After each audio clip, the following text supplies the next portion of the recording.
मिश्रा आप सभी का अपने YouTube चैनल टीसी लर्नर्स में स्वागत करता हूं। दोस्तों आज मैं आप सभी के लिए सीटेट के लिए दोस्तों हिंदी पेडालॉजी के दोस्तों कुछ महत्वपूर्ण प्रश्न लेके आया हूं, जो कि आपके सीटेट एग्जाम की दृष्टि से दोस्तों बहुत ज़्यादा महत्वपूर्ण है। ठीक है, चलिए दोस्तों स्टार्ट करते हैं आज की क्लास का पहला क्वेश्चन। देखिए दोस्तों, यहाँ पे आपके सामने पहला क्वेश्चन आ चुका है। हम पढ़ते हैं, देखते हैं कि पहला क्वेश्चन क्या पूछ रहा है। ठीक है, चलिए पहला क्वेश्चन, प्राथमिक स्तर पर भाषा शिक्षण के संदर्भ में सर्वाधिक महत्वपूर्ण है कि बच्चे। प्राथमिक स्तर पर भाषा शिक्षण के संदर्भ में सर्वाधिक महत्वपूर्ण है कि बच्चे। ऑप्शन एक है कि लिखी या छपी सामग्री का अर्थ समझ सकें, लिखी या छपी सामग्री को बोल बोल कर पढ़ सकें, अक्षरों को जोड़ जोड़ कर पढ़ सकें, या ऑप्शन फोर है कि शब्दों को जोड़ जोड़कर वाक्य पढ़ सकें। तो प्राथमिक स्तर पर भाषा शिक्षण के संदर्भ में सर्वाधिक महत्वपूर्ण जो है वो ये है कि बच्चे जो हैं छिपी या लिखी सामग्री का अर्थ समझ सकें। तो इस क्वेश्चन का राइट जवाब क्या है? ऑप्शन नंबर फर्स्ट इस क्वेश्चन का राइट जवाब है। चलिए दोस्तों क्वेश्चन नंबर नेक्स्ट पे चलते हैं। सभी क्वेश्चंस आपके परीक्षा के दृष्टि से दोस्तों बहुत ज़्यादा महत्वपूर्ण है। ठीक है, चलिए क्वेश्चन नंबर नेक्स्ट यहाँ पे आपके सामने आ चुका है। क्वेश्चन नंबर नेक्स्ट देख लेते हैं क्या कह रहा है कि प्राथमिक स्तर पर लेखन क्षमता के संदर्भ में सर्वाधिक महत्वपूर्ण है मौखिक विचार, श्रुतलेख, सुलेख या वर्तनी। तो प्राथमिक स्तर पर लेखन क्षमता के संदर्भ में सर्वाधिक महत्वपूर्ण जो है वो क्या है दोस्तों? श्रुतलेख है। किसी चीज को सुन सुनकर लिखने से ज़्यादा विकास होता है दोस्तों, लिखने का भी और समझने में भी वर्ड आप पहचानने लगते हैं। ठीक है, तो इस क्वेश्चन का राइट जवाब क्या है? ऑप्शन नंबर सेकंड है। चलिए आगे चलते हैं क्वेश्चन नंबर नेक्स्ट पे। क्वेश्चन नंबर नेक्स्ट है दोस्तों, कह रहा है कि बहुभाषी कक्षा से तात्पर्य, बहुभाषी कक्षा किसे कहते हैं? ठीक है, उसके बारे में पूछ रहा है कि बहुभाषी कक्षा से मतलब क्या है। ऑप्शन एक है जिस कक्षा में कम से कम 2 भाषाओं में पाठ्य पुस्तक उपलब्ध हो। ऑप्शन सेकंड है जिस कक्षा में प्रत्येक बच्चों के घर की बोली को सम्मान दिया जाता हो। ऑप्शन थर्ड है जहां बहुत सी भाषाओं का अध्यापन किया जाता हो। या ऑप्शन फोर है कि जिस कक्षा में शिक्षक या शिक्षिका 2 या 2 से अधिक भाषाएं पढ़ या लिखते हैं दोस्तों, उसे बहुभाषी कक्षा कहा जाता है। तो इस क्वेश्चन का जो राइट जवाब है ऑप्शन नंबर 4 है कि जिस कक्षा में शिक्षक और शिक्षिका 2 या 2 से अधिक भाषाएं पढ़ और लिख सकें वही बहुभाषी कक्षा कहलाती है। ठीक है, तो इस क्वेश्चन का राइट जवाब दोस्तों ऑप्शन नंबर 4 है। चलिए आगे चलते हैं क्वेश्चन नंबर नेक्स्ट पे। क्वेश्चन नंबर नेक्स्ट है दोस्तों, कह रहा है कि प्राथमिक कक्षाओं के भाषा शिक्षक होने के नाते आपकी सर्वाधिक महत्वपूर्ण भूमिका क्या होती है? दोस्तों प्राथमिक कक्षाओं में भाषा शिक्षक, अगर आप भाषा शिक्षक है किसी कोई भाषा पढ़ाते हैं तो उसमें आपकी सर्वाधिक भूमिका क्या होनी चाहिए? ऑप्शन एक है बच्चों की भाषा क्षमता के विकास के लिए तरह तरह के अवसर जुटाना। ऑप्शन सेकंड है बच्चों को वाद विवाद के लिए तैयार करना। ऑप्शन थर्ड है विद्यार्थियों को सर्वाधिक अंक प्राप्त करने के लिए तैयार करना। ऑप्शन फोर है कक्षा में पाठ्य पुस्तक का अच्छी तरह से निर्वाह करना। दोस्तों प्राथमिक कक्षाओं में भाषा शिक्षक होने के नाते आपकी जो सबसे बड़ी जिम्मेदारी होती है वो ये होती है कि बच्चों की भाषाई क्षमता के विकास के लिए विभिन्न तरीके के अवसर जुटाना, ताकि बच्चे जो हैं अपनी भाषा जो है उसका उपयोग कर सके दोस्तों, ताकि उनके भाषा का जो विकास है उचित तरीके से हो सके। ठीक है, तो देखिए दोस्तों इस ऑप्शन में अवसर देने की बात की गई बच्चे को, जहाँ पे बच्चे को अवसर देने की या बच्चे को प्राथमिकता दी जाए वही आंसर राइट होता है। तो इस क्वेश्चन का राइट जवाब ऑप्शन नंबर फर्स्ट है। चलिए आगे चलते हैं क्वेश्चन नंबर नेक्स्ट पे। क्वेश्चन नंबर नेक्स्ट है दोस्तों, कह रहा है कि प्राथमिक स्तर की कक्षा में भिन्न भिन्न प्रांतों के अलग अलग भाषा बोलने वाले बच्चों का नामांकन हुआ है। ऐसी स्थिति में भाषा की कक्षा बच्चों के भाषाई विकास के संदर्भ में कैसी है? ठीक है, तो पूछ रहा है कि प्राथमिक स्तर की कक्षा जिसमें दोस्तों विभिन्न प्रांत के जो बच्चे वहाँ पे उनका एडमिशन हुआ है। ठीक है, तो कह सकते हैं नामांकन को ही एडमिशन कहा जाता है। तो यहाँ पे नामांकन हुआ था। इसी स्थिति भाषा की कक्षा में बच्चों के भाषाई विकास के संदर्भ में कौन सा कथन सत्य है? इसमें से जटिल चुनौती के रूप में सामने आती हैं, अवरोध ही प्रस्तुत करती हैं, बहुत बड़ी समस्या बन जाती हैं, अनमोल संसाधन के रूप में कार्य करती हैं। ठीक है दोस्तों, इस क्वेश्चन का जो राइट जवाब है ऑप्शन नंबर 4 है कि बच्चे जो होते हैं भिन्न भिन्न तरीके की भाषा भी सीखते हैं दोस्तों, और वो उनके लिए एक अनमोल साधन के रूप में कार्य करती है। चलिए आगे चलते हैं क्वेश्चन नंबर नेक्स्ट पे। क्वेश्चन नंबर नेक्स्ट दोस्तों कह रहा है कि बच्चों के बोलना सीखने के संदर्भ में कौन सा कथन सही है? सभी बच्चों की बोलना सीखने की गति एक समान होती है। बिल्कुल गलत दोस्तों, सभी बच्चे की जो बोलने की गति होती है, सीखने की गति होती है, वो भिन्न भिन्न तरीके की होती है। अब बड़े परिवार में बच्चों की बोलना सीखने की गति तेज होती है, ये भी गलत है दोस्तों। निर्धन परिवार से आए बच्चों की बोलने की सीखने की क्षमता जो होती है ये धीमी होती है, ये भी गलत है दोस्तों। यहाँ पे कहने सुनने के अधिक से अधिक अवसर मिलने पर बच्चे बोलना सरलता से सीख जाते हैं। देखिए दोस्तों, यहाँ भी अवसर की बात की गई है, तो ये क्वेश्चन आपका ऑप्शन राइट होगा। ठीक है, कहने और सुनने के अधिक से अधिक अवसर मिलने से बच्चे बोलना सरलता पूर्वक सीख जाते हैं। चलिए आगे चलते हैं क्वेश्चन नंबर नेक्स्ट पे। क्वेश्चन नंबर नेक्स्ट है दोस्तों, कह रहा है कि पढ़िए क्या कह रहा है कविता कहानियों पर चर्चा करने एवं प्रश्न पूछने का उद्देश्य क्या है। अब भाषा के विभिन्न छटाओं का अनुभव कराना, कल्पनाशीलता का पोषण करना मात्र, भाषा सीखने का आकलन करना मात्र, साहित्य के प्रति बच्चों की रुचि जागृत करना। दोस्तों कविता और कहानियों पर चर्चा करने से एवं प्रश्न पूछने का मेन उद्देश्य होता है कि ताकि उनके कल्पनाशीलता का जो कल्पना है उस कल्पनाशीलता का पोषण हो सके। ठीक है, चलिए आगे चलते हैं क्वेश्चन नंबर नेक्स्ट पे। क्वेश्चन नंबर नेक्स्ट है दोस्तों, कह रहा है कि प्राथमिक स्तर पर विद्यार्थियों के भाषा शिक्षण के संदर्भ में कौन सा कथन सही है। ऑप्शन एक है सतत रूप से की जाने वाली टिप्पणियां एवं अनवरत अभ्यास भाषा सीखने में रुचि उत्पन्न करते हैं। बच्चे समृद्ध भाषिक परिवेश में सहज रूप से स्वतः भाषा में सुधार कर सकते हैं। ठीक है, ऑप्शन 4 है, कह रहे बच्चों की भाषाई संकल्पना और विद्यालय की भाषाई परिवेश में विरोधाभासी भाषा सीखने में मदद करता है। बच्चे भाषा के जटिल एवं समृद्ध संरचनाओं का ज्ञान विद्यालय में ही अर्जित करते हैं। दोस्तों पता है कि जो बच्चे होते हैं सामान्य जो बोलचाल की भाषा होती है वो घर से ही आते हैं कि कैसा बोलना है। ठीक है, लेकिन जो भाषा के जो जटिल और समृद्ध संरचनाएं हैं उसको का ज्ञान वो विद्यालय आने के बाद ही प्राप्त करते हैं या अर्जित करते हैं। तो इस क्वेश्चन का राइट जवाब क्या है, ऑप्शन नंबर 4 है। चलिए आगे चलते हैं क्वेश्चन नंबर नेक्स्ट पे। क्वेश्चन नंबर नेक्स्ट है कि भाषा सीखने का उद्देश्य क्या है। कोई भी भाषा हम क्यों सीखते हैं। ठीक है दोस्तों, उसका उद्देश्य क्या होना चाहिए। प्रत्येक स्थिति में भाषा का प्रयोग कर पाना, आदेश निर्देश दे पाना और सुन पाना, दूसरों की बातों को समझ पाना, अपने मन की बात कह पाना। ठीक है, भाषा सीखने का जो सबसे मेन उद्देश्य होता है दोस्तों, प्रत्येक स्थिति में चाहे स्थिति कोई भी हो हम अपने भाषा का प्रयोग कर सके। ठीक है, तो ऑप्शन नंबर 1 राइट होगा। चलिए आगे चलते हैं क्वेश्चन नंबर नेक्स्ट पे। क्वेश्चन नंबर नेक्स्ट है कि उपचारात्मक शिक्षण की सफलता निर्भर करती है। ऑप्शन 1 है समय व अवधि पर, भाषिक नियमों के ज्ञान पर, उपचारात्मक शिक्षण की सामग्री पर, समस्याओं के कारण की सही पहचान पर। तो उपचारात्मक शिक्षण की सफलता उस पर निर्भर करती है दोस्तों कि जो समस्या का सही कारण है दोस्तों उसकी पहचान कर पाना। ठीक है, तो इस क्वेश्चन का राइट जवाब ऑप्शन नंबर 4 है। चलिए आगे चलते हैं क्वेश्चन नंबर नेक्स्ट पे। क्वेश्चन नंबर नेक्स्ट है, कह रहा है कि प्रमुख भाषाई कौशलों के अंतर्गत इसमें से कौन सा नहीं आता। पता है आपको प्रमुख भाषाई कौशल 4 होते हैं, सुनना, बोलना, पढ़ना और लिखना होता है। इसमें जो हंसना है दोस्तों ये भाषाई कौशल के अंतर्गत नहीं आता। तो इस क्वेश्चन का राइट जवाब ऑप्शन नंबर 2 होगा।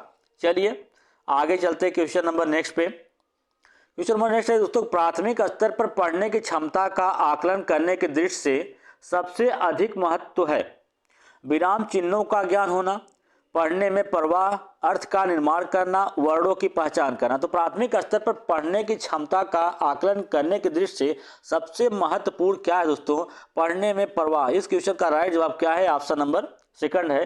चलिए आगे चलते हैं क्वेश्चन नंबर नेक्स्ट पे। भाषा की कक्षा में कहानी सुनाने का मूल उद्देश्य क्या है। बच्चों की कल्पनाशीलता का विकास करना, बच्चों में सुनकर दोहराने की आदत का विकास करना, बच्चों के अनुशासन में रखना। दोस्तों ये तो गलत हो जाएगा, बच्चों का मनोरंजन करना। तो भाषा की कक्षा में कहानी सुनाने का जो मूल उद्देश्य है वो उसकी कल्पना शक्ति का विकास करना। क्वेश्चन का राइट जवाब ऑप्शन नंबर 1 है।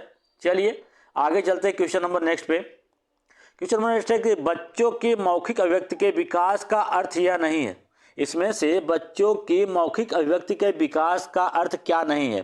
वाद विवाद में बेझिझक होकर बोलना, कहानी सुनकर शब्दार्थ दोहराना, अपनी कल्पनाओं की मौखिक अभिव्यक्ति, बातचीत में सक्रिय भागीदारिता का निर्वाह करना। तो दोस्तों आपको बता दें कि मौखिक अभिव्यक्ति का अर्थ क्या नहीं है, कहानी सुनकर शब्दार्थ दोहराना, यही नहीं है। इस क्वेश्चन का राइट जवाब ऑप्शन नंबर सेकंड है। चलिए आगे चलते हैं क्वेश्चन नंबर नेक्स्ट पे, कि भाषा की कक्षा में यह जरूरी है कि ऑप्शन ए के भाषा शिक्षक का भाषा पूर्ण ज्ञात हो। भाषा शिक्षक बच्चों के उच्चारणगत शुद्धता पर विशेष ध्यान दें। ऑप्शन थर्ड है भाषा शिक्षक बच्चों की वर्तनी को बहुत कठोरता से लें। स्वयं भाषा शिक्षक की भाषा प्रभाव। दोस्तों भाषा की कक्षा में यह सबसे ज़्यादा जरूरी होता है कि जो भाषा का शिक्षक होता है उसका भाषा स्वयं का उसका भाषा जो हो प्रभावी हो। ठीक है, भाषा स्वयं का भाषा शिक्षक की जो भाषा हो वो प्रभावी होनी चाहिए ताकि बच्चे को आसानी से वो समझ में आए दोस्तों। और शिक्षक का जो तरीका हो पढ़ाने का वो भी अलग होना चाहिए दोस्तों, ताकि सभी बच्चों जो भी बच्चे हो वहाँ पे सभी को उस भाषा समझ में आए। ठीक है, तो इस क्वेश्चन का राइट जवाब ऑप्शन नंबर 4 है। चलिए क्वेश्चन नंबर नेक्स्ट पे चलते हैं। क्वेश्चन नंबर नेक्स्ट है दोस्तों कि व्याकरण शिक्षण की आगमन विधि की विशेषता है। पहले नियम बताना, पहले नियम का विश्लेषण करना, पहले मनोरंजन गतिविधियां कराना, पहले उदाहरण प्रस्तुत करना। दोस्तों जो व्याकरण शिक्षण की जो आगमन विधि है इसमें सबसे पहले क्या होता है, पहले उदाहरण बताया जाता है फिर नियम की तरफ जाया जाता है। तो इस क्वेश्चन का राइट जवाब क्या है, ऑप्शन नंबर 4 है। और पहले नियम बताना निगमन विधि का उदाहरण होता है। पहले दोस्तों निगमन विधि में क्या होता है, पहले नियम बताया फिर उदाहरण की तरफ जाया जाता है। ठीक है, चलिए आगे चलते हैं क्वेश्चन नंबर नेक्स्ट पे। सभी क्वेश्चन दोस्तों आपके परीक्षा की दृष्टि से महत्वपूर्ण है। काव्य शिक्षण का उद्देश्य है।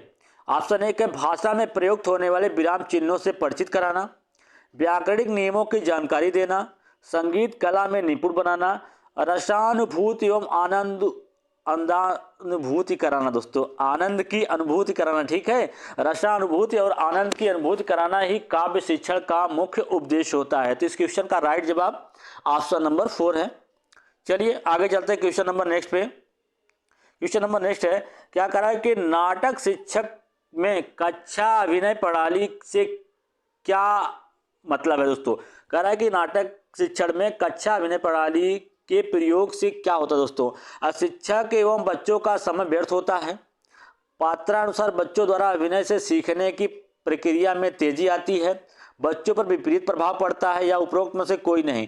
तो नाटक शिक्षण में कक्षा अभिनय प्रणाली के प्रयोग से पात्रानुसार जिस पात्र दोस्तों नाटक में होते हैं उसी उसका अभिनय करने से बच्चों में जो सीखने की प्रक्रिया होती है दोस्तों वो और तेजी से होती है। कोई भी नाटक दोस्तों उनके सामने करके दिखाया जाए तो उससे वो अच्छे तरीके से परिचित होते हैं दोस्तों, और उनका जो अभिनय होता है या उनके भाषा सीखने की जो क्षमता होती है दोस्तों वो प्रक्रिया बहुत तेजी के साथ होती है। तो इस क्वेश्चन का राइट जवाब क्या है, ऑप्शन नंबर सेकंड है। चलिए आगे चलते हैं क्वेश्चन नंबर नेक्स्ट पे। संकर शब्द किसे कहते हैं। ग्रामीण भाषा का शब्द, संस्कृत भाषा का शब्द, ग्रामीण व संस्कृत भाषा के कुछ विशेष शब्द, दो भाषा के शब्दों से मिलकर बना। दोस्तों यही राइट जवाब है कि दो भाषा के शब्दों से मिलकर बना शब्द ही क्या कहलाता है, संकर शब्द कहलाता है। चलिए आगे चलते हैं क्वेश्चन नंबर नेक्स्ट पे। क्वेश्चन नंबर नेक्स्ट है कि समावेशी कक्षा में बच्चों की आवश्यकताओं को पूरा करने में भाषा शिक्षक के रूप में आपकी मुख्य जिम्मेदारी नहीं है। ठीक है, समावेशी कक्षा है दोस्तों जिसमें कुछ योग्य बच्चे हैं दोस्तों, कुछ सामान्य हैं, कुछ निम्न स्तर के बच्चे हैं दोस्तों। उसमें आपके भाषा शिक्षक के रूप में आपकी क्या जिम्मेदारी नहीं होनी चाहिए। ठीक है, ऑप्शन है फर्स्ट, बच्चों की भाषा संबंधित क्षमताओं का पहचान करना, बच्चों को विभिन्न प्रकार के दृश्य श्रव्य सामग्री उपलब्ध कराना, बच्चों का आकलन करते समय अति उदार बनना, यही नहीं है दोस्तों। तो इस क्वेश्चन का राइट जवाब ऑप्शन नंबर 3 है। जबकि समावेशी कक्षा में अगर आप भाषा शिक्षक हैं तो आपकी प्रमुख जिम्मेदारी ये होती है कि बच्चों को विभिन्न प्रकार के दृश्य श्रव्य सामग्री उपलब्ध कराई जाए ताकि सभी बच्चों को जो चीज़ पढ़ाया जा रहा है वो अच्छे तरीके से समझ में आए, और बच्चों की भाषा संबंधित जो क्षमताओं को आप पहचान करना है कि भाषा को कहाँ पे दोस्तों किस टाइप से समझ पा रहा है या नहीं समझ पा रहा है, इन सब की जिम्मेदारी आपकी होती है अगर आप एक समावेशी कक्षा में भाषा शिक्षक के रूप में अगर आप कार्य करते हैं। ठीक है, चलिए आगे चलते हैं क्वेश्चन नंबर नेक्स्ट पे। क्वेश्चन नंबर नेक्स्ट है दोस्तों, कह रहा है कि भाषा की पाठ्य पुस्तकों में सबसे महत्वपूर्ण पक्ष क्या है। आकर्षक चित्र, पाठों का उपदेशपूर्ण चयन, अभ्यासों की बहुलता, कागज की गुणवत्ता।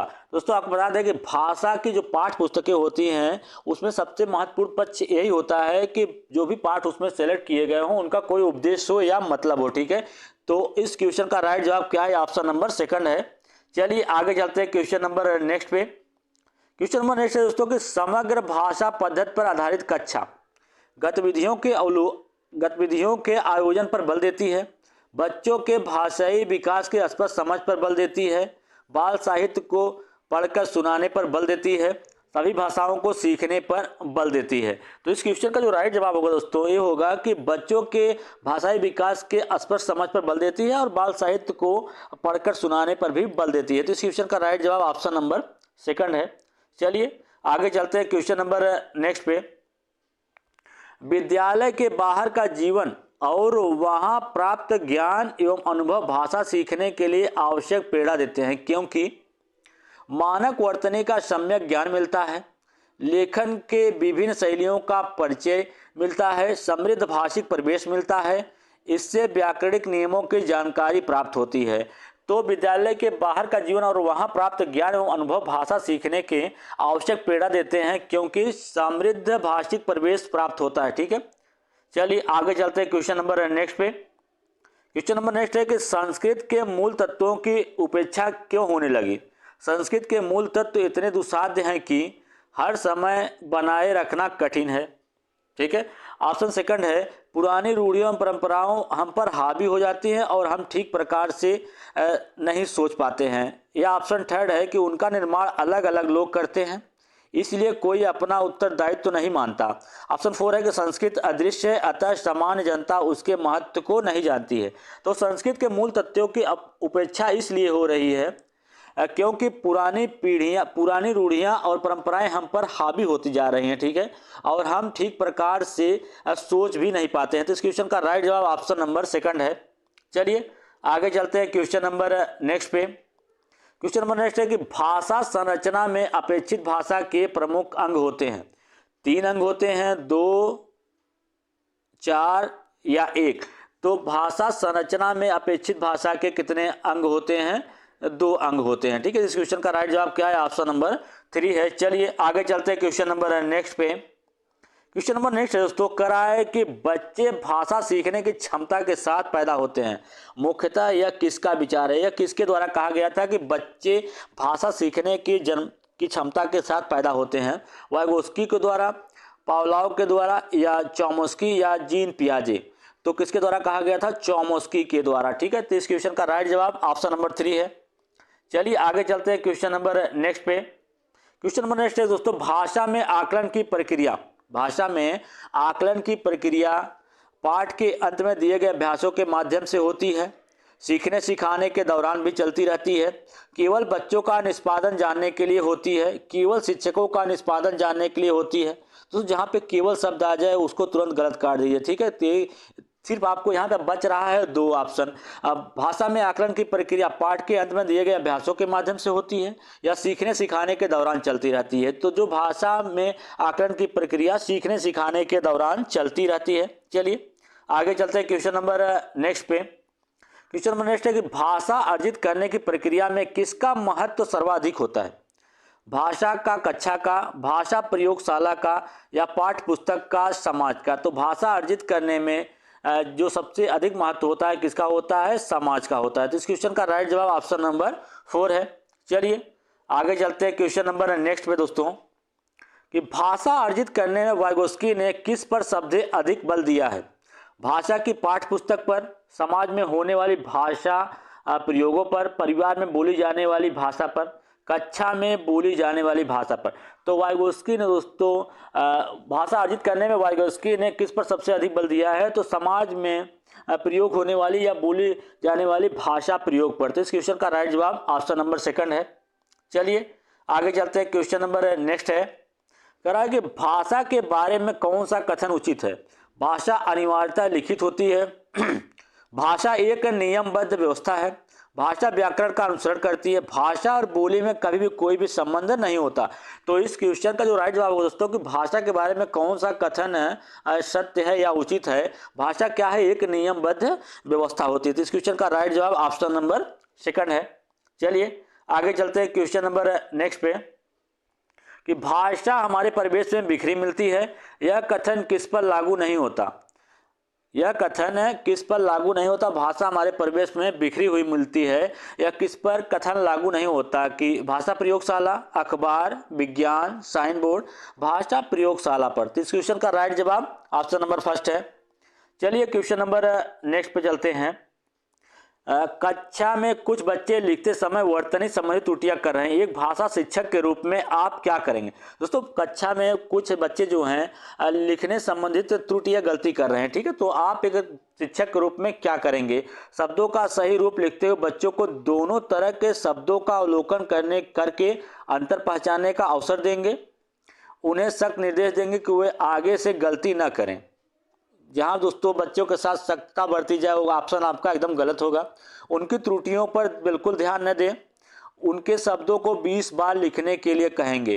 दोस्तों आपको बता दें कि कक्षा में कुछ बच्चे लिखते संबंधित त्रुटियां कर रहे हैं, तो उनके लिए अगर भाषा शिक्षक हैं तो आपका दायित्व है या जिम्मेदारी दोस्तों कि शब्दों का सही रूप लिखते हुए बच्चों को दोनों तरफ के, जैसे दोस्तों उनको लिख के बताएंगे ये चीज़ गलत है और उनको दोनों में अवलोकन करने का अवसर देंगे। देखिए दोस्तों यहाँ पे अवसर की बात हो गई, ठीक है, तो यही आपका राइट जवाब हो जाएगा। चलिए आगे चलते हैं क्वेश्चन नंबर नेक्स्ट पे। क्वेश्चन नंबर नेक्स्ट, प्राथमिक स्तर पर भाषा सिखाने से तात्पर्य है भाषा वैज्ञानिक तथ्य स्पष्ट करना, भाषा का व्याकरण सिखाना, उच्च स्तरीय साहित्य पढ़ाना या भाषा का प्रयोग सिखाना। तो प्राथमिक स्तर पर भाषा सिखाने से तात्पर्य है कि भाषा का प्रयोग सिखाना, ताकि वो किसी भी स्थिति में अपनी भाषा का प्रयोग कर सके।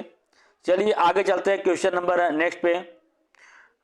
हिंदी प्रयोग के विभिन्न रूपों को जानने के लिए सर्वाधिक उपयोगी साधन हो सकता है बाल साहित्य का विविध उपयोग, शिक्षण की विधियों का संपूर्ण, सुंदर ढंग से छपी हुई पुस्तकें, उच्च स्तरीय लेखन सामग्री। तो हिंदी प्रयोग के विविध रूपों को जानने के सर्वाधिक जो उपयुक्त या साधन होगा वो क्या होगा? बाल साहित्य का विविध रूपों में उपयोग, ठीक है।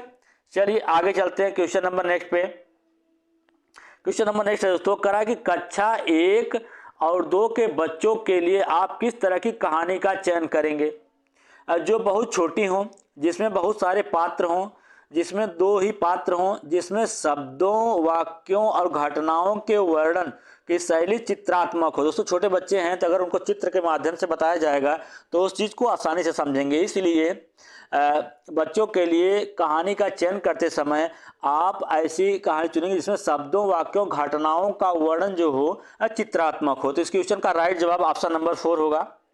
चलिए क्वेश्चन नंबर नेक्स्ट पर चलते हैं। क्वेश्चन नंबर नेक्स्ट है कि प्राथमिक स्तर पर भाषा शिक्षण के संदर्भ में सर्वाधिक महत्वपूर्ण है कि बच्चे प्राथमिक स्तर पर भाषा शिक्षण के संदर्भ में सर्वाधिक महत्वपूर्ण है दोस्तों कि बच्चे जो हैं छपी सामग्री का अर्थ समझ सकें। तो इस क्वेश्चन का राइट जवाब ऑप्शन नंबर फर्स्ट है। चलिए आगे चलते हैं क्वेश्चन नंबर नेक्स्ट पे। निम्नलिखित में से कौन सी गतिविधि श्रवण व वाचन कौशलों के विकास के लिए सर्वाधिक उपयुक्त है? दोस्तों इसमें से कौन सी गतिविधि ऐसी है जिससे कि श्रवण और वाचन कौशलों का विकास सबसे अधिक उचित तरीके से हो सकता है? ठीक है, रेडियो समाचार सुनना, ऑप्शन सेकंड है कहानी सुनकर उस पर बच्चों की प्रतिक्रिया जानना, हाव भाव के साथ कविता बुलवाना, प्रश्नोत्तर सत्र आयोजित करना। दोस्तों आपको बता दें इस क्वेश्चन का राइट जवाब क्या होगा? ऑप्शन नंबर सेकंड होगा। कहानी सुनाकर पहले उनको सुनाइए ताकि उनके सुनने की क्षमता का भी विकास हो और फिर उन पर उससे प्रतिक्रिया जानने से ये भी समझ में आ जाता है कि वो किस तरीके से उसका वाचन कर पा रहे हैं। ठीक है, चलिए आगे चलते हैं क्वेश्चन नंबर नेक्स्ट पे। क्वेश्चन नंबर नेक्स्ट है कह रहा है कि 5वीं कक्षा के सुहाली पांचों किन्हे आंखें दोनों आदि शब्द लिखती है, आप सुहानी के लेखन क्षमता के बारे में क्या कहेंगे? ठीक है, आप सुहानी जो है उसकी लेखन क्षमता के बारे में क्या कहेंगे? वह अनुनासिक चिन्हों का प्रयोग बिल्कुल नहीं जानती, वह अनुनासिक चिन्हों के प्रयोग के प्रति सजग है, या वह अनुनासिक चिन्हों के प्रयोग के प्रति लापरवाह है, वह अनुनासिक चिन्हों के नियम का अति सामान्यीकरण करती है। दोस्तों आपको बता दें कि 5वीं कक्षा में पढ़ने वाली सुहानी जो है पांचों किन्हे आंखें दोनों आदि शब्दों का शब्द लिखती है। तो आप सुहानी के लेखन क्षमता के बारे में यही कहेंगे कि वह अनुनासिक चिन्हों के प्रयोग के प्रति क्या है? सजग है। तो इस क्वेश्चन का राइट जवाब ऑप्शन नंबर सेकंड है। चलिए आगे चलते हैं क्वेश्चन नंबर नेक्स्ट पे। विद्यालय में भाषा शिक्षण के लिए कोई कार्यक्रम शुरू करते समय सबसे महत्वपूर्ण क्या है? बच्चों की लिखित क्षमता को पहचानना, बच्चों की सहज भाषाई क्षमता को पहचानना, या बच्चे के सहज मौखिक अभिव्यक्ति को पहचानना, या बच्चों की पठन क्षमता को पहचानना। तो इस क्वेश्चन का जो राइट जवाब होगा दोस्तों, बच्चों के सहज भाषाई क्षमता को पहचानना। इस क्वेश्चन का राइट जवाब ऑप्शन नंबर सेकंड है। चलिए आगे चलते हैं क्वेश्चन नंबर नेक्स्ट पे। सभी क्वेश्चन दोस्तों आपके परीक्षा की दृष्टि से महत्वपूर्ण होने वाले हैं। अपभ्रंश को हिंदी साहित्य का अंग न मानने के लिए क्या आधार है? शब्दों समूह की भिन्नता, उच्चारण में भिन्नता, व्याकरणिक ढांचे में भिन्नता, ये सभी। तो इस क्वेश्चन का जो राइट जवाब है दोस्तों कि अपभ्रंश को हिंदी साहित्य का अंग न मानने का क्या आधार है कि शब्द समूह की भिन्नता है, उसमें उच्चारण की भिन्नता और व्याकरणिक ढांचे में भिन्नता। तो इसका सभी कारण है जिस कारण से अपभ्रंश को हिंदी साहित्य का अंग नहीं माना जाता है। ठीक है, चलिए आगे चलते हैं क्वेश्चन नंबर नेक्स्ट पे। क्वेश्चन नंबर नेक्स्ट दोस्तों देखिएगा, क्वेश्चन नंबर नेक्स्ट है कि कविता शिक्षण का प्रमुख अंग क्या है? भावबोध, शब्दार्थ बोध, पठन बोध या सरलार्थ बोध। तो कविता शिक्षण का प्रमुख अंग क्या है? भावबोध है। तो इस क्वेश्चन का राइट जवाब ऑप्शन नंबर फर्स्ट है दोस्तों। चलिए क्वेश्चन नंबर नेक्स्ट पे चलते हैं। क्वेश्चन नंबर नेक्स्ट देखिए क्या करा है कि कई बार बच्चे जब स्कूल आते हैं तो 2 या 3 भाषाओं को और बोलने की क्षमता के से लैस होके आते हैं दोस्तों। कई बार बच्चे ऐसे होते हैं जब बच्चे स्कूल आते हैं तो 2 या 3 तरह की भाषाओं को बोलना जानते हैं, उन बोलने वाली भाषाओं के क्षमता के साथ लैस होके आते हैं, मतलब जानते हुए उन भाषाओं को आते हैं। तो इसका क्या मतलब दोस्तों? ये पढ़ने, लिखने, रटने या समझने। तो इस क्वेश्चन का जो राइट जवाब होगा ऑप्शन नंबर 4 होगा। चलिए आगे चलते हैं क्वेश्चन नंबर नेक्स्ट पे। क्वेश्चन नंबर नेक्स्ट है कि कह रहा है किसी विषय को सीखने का मतलब है कि उसको सीखना, उसकी को सीखना। अच्छा, किसी भी विषय को सीखने का मतलब है कि उसकी को सीखना या उसकी को सीखना, उसकी अवधारणाओं को और शब्दावली को सीखना दोस्तों, उसकी अवधारणाओं और शब्दावली को सीखना। इस क्वेश्चन का राइट जवाब क्या है? ऑप्शन नंबर सेकंड है। चलिए क्वेश्चन नंबर नेक्स्ट पे चलते हैं। क्वेश्चन नंबर नेक्स्ट है करा कि आकलन की प्रक्रिया में केवल बच्चों की क्षमताओं का आकलन नहीं होता बल्कि शिक्षण प्रक्रिया का भी आकलन होता है। यह विचार है पूर्णतः सही है, पूर्णतः गलत है, अंशतः सही है या निराधार है? दोस्तों आपको बता दें कि आकलन प्रक्रिया जब होती है तो उसमें केवल बच्चों की क्षमताओं का ही आकलन नहीं होता बल्कि जो उनका शिक्षण या शिक्षक की शिक्षण प्रक्रिया है कि शिक्षक जो है किस तरीके से पढ़ा रहा है उसका भी आकलन होता है। तो यह विचार पूर्णतः सत्य है। इस क्वेश्चन का राइट जवाब ऑप्शन नंबर फर्स्ट है। चलिए क्वेश्चन नंबर नेक्स्ट पे चलते हैं दोस्तों। क्वेश्चन नंबर नेक्स्ट है कह रहा है कि रीमा ने तीसरी कक्षा में पढ़ने वाली रितिका की ब्यौरा उसके अभिभावक को दिया।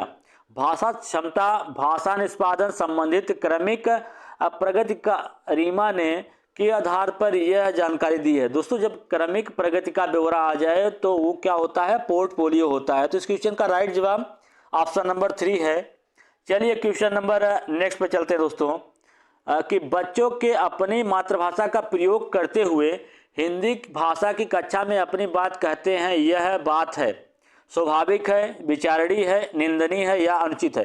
तो बच्चे अपनी मातृभाषा का प्रयोग करते हुए हिंदी भाषा की कक्षा में अगर अपनी बात को कह देते हैं तो ये स्वाभाविक है दोस्तों, हो सकता है। ठीक है, चलिए इस क्वेश्चन का राइट जवाब ऑप्शन नंबर फर्स्ट है। चलिए क्वेश्चन नंबर नेक्स्ट पे चलते हैं। क्वेश्चन नंबर नेक्स्ट है कि व्याकरणिक शिक्षण के लिए उपयुक्त नहीं है आगमन प्रणाली, निगमन प्रणाली या अव्याकृति प्रणाली, कक्षा अभिनय प्रणाली। तो व्याकरण शिक्षण के लिए कक्षा अभिनय प्रणाली प्रयुक्त नहीं है। तो इस क्वेश्चन का राइट जवाब ऑप्शन नंबर 4 है। चलिए क्वेश्चन नंबर नेक्स्ट पे चलते हैं। हिंदी गद्य शिक्षण की पाठ्य योजना में उपदेश कथन आता है। हिंदी गद्य शिक्षण की पाठ्य योजना में उपदेश कथन कब आता है? पूर्व ज्ञान के पश्चात आता है या प्रस्तावना प्रश्न के पश्चात आता है या आदर्श वाचन के पश्चात या मौन वाचन के पश्चात? तो आपको बता दें दोस्तों कि जो गद्य शिक्षण की पाठ्य योजना में उपदेश कथन कब आता है? प्रस्तावना प्रश्न के पश्चात आता है। तो इस क्वेश्चन का राइट जवाब ऑप्शन नंबर सेकंड है। चलिए आगे चलते हैं क्वेश्चन नंबर नेक्स्ट पे। करा कि निम्नलिखित में से किस देश में हिंदी भाषा का प्रयोग लिखने और बोलने में किया जाता है? ऑस्ट्रेलिया, दक्षिण अमेरिका, पाकिस्तान या मॉरिशस? तो आपको बता दें दोस्तों कि किस देश में हिंदी भाषा का प्रयोग लिखने एवं बोलने में किया जाता है? तो मॉरिशस में किया जाता है। इस क्वेश्चन का राइट जवाब ऑप्शन नंबर 4 है। चलिए आगे चलते हैं क्वेश्चन नंबर नेक्स्ट में। क्वेश्चन नंबर नेक्स्ट है दोस्तों कि कक्षा शिक्षण में प्रश्नोत्तर प्रणाली का सबसे बड़ा लाभ क्या है?